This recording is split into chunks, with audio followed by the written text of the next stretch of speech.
Samajwadi party के candidate Afzal Ansari के substitute candidate की हैसियत से, जैसा कि निर्वाचन आयोग के नियमों में इसका प्राविधान है, पार्टी की तरफ से एबी फार्म अफजाल अंसारी को भी इश्यू हुआ है और पार्टी की तरफ से एबी फार्म नुसरत अंसारी के भी फॉर्म में लगा।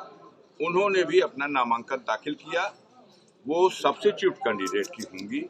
मेरे नामांकन पत्र में कोई आफत बलाए है तो उस स्थिति में भी वो सिंबल ऑटोमेटिकली ट्रांसफर हो जाएगा नुसरत अंसारी का। मेरा सिंबल एक्सेप्ट और मेरा पर्चा वैध, कोई आफत बलाए ना आज कट जाए आप लोगों की दुआ से। इतना सशंकित क्यों? अरे भाई, इतना सशंकित आप लोग बना दिए। गाजीपुर में कोई न्यूज चल रही है, लड़ी हाँ कि ना लड़ी हाँ तो कट जाई तो हो जाई, तो उन रास्तों को बंद करना पड़ेगा ना जिससे कोई आफत बलाए प्रवेश कर सके। एक सेट निर्दल भी दाखिल हुआ है, एक सेट निर्दल कैंडिडेट की हैसियत से भी नुसरत नामांकन इसको कहा जाए। आज आपकी हाई कोर्ट में एक सुनवाई चल रही थी, उसमें एक तारीख भी आई। अब हम अंदर जब गए थे तो पता चला 1 घंटा 40 मिनट हमारे वकील बहस कर चुके थे, बहस जारी थी। उसके आगे की आप कोई खबर हमें बता सकते हो तो बताइए, मुझे भी तसल्ली हो। आशुतोष क्या डेट है? 20 मई बता रहे हैं, 20 मई बताया जा रहा है।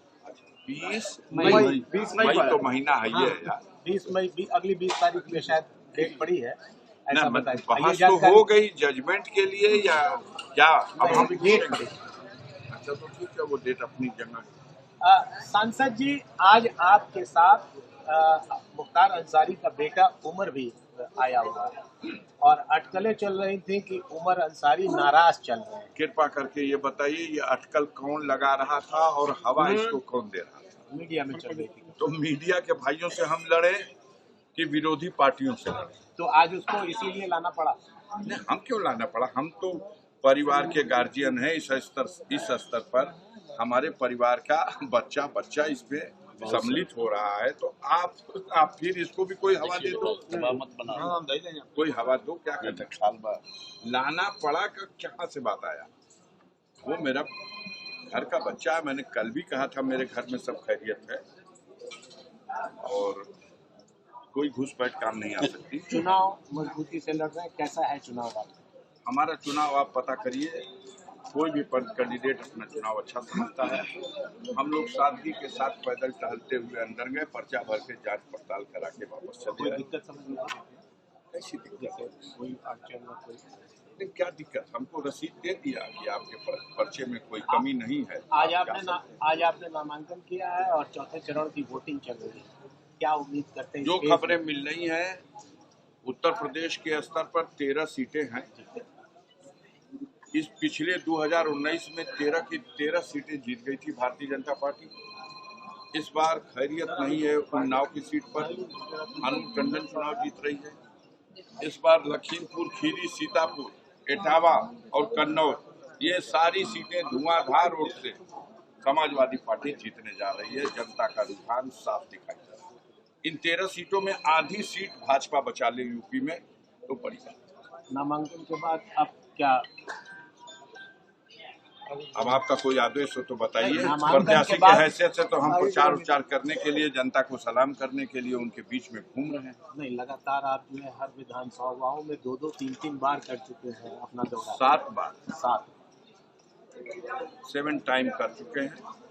उसी को एक चास और बढ़ा देते हैं।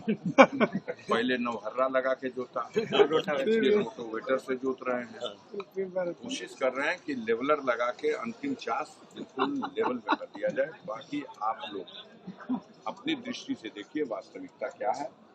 हम अपने मुंह से कुछ कहना नहीं चाहते। 4 तारीख को ही समाजवादी पार्टी के हिसाब से जो गाजीपुर लोकसभा है वो उपलब्ध है। समाजवादी पार्टी की तरफ से कुछ है या नहीं है? भारतीय जनता पार्टी जो जोर लगाए हुए है उसको देखिए।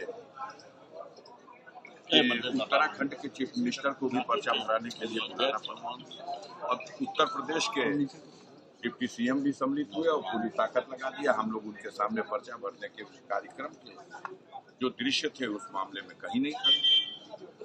पिछली बार आपने दावा किया था कि इतने लाख से जीतूंगा, इस बार भी कोई दावा आप है? नहीं कर सकते। अब 4 तारीख को गणना होगी, वहीं पे आपसे बात होगी। हमसे जुड़े रहने के लिए हमारे YouTube चैनल को सब्सक्राइब करें और नई वीडियो की नोटिफिकेशन के लिए बेल आइकॉन को दबाएं।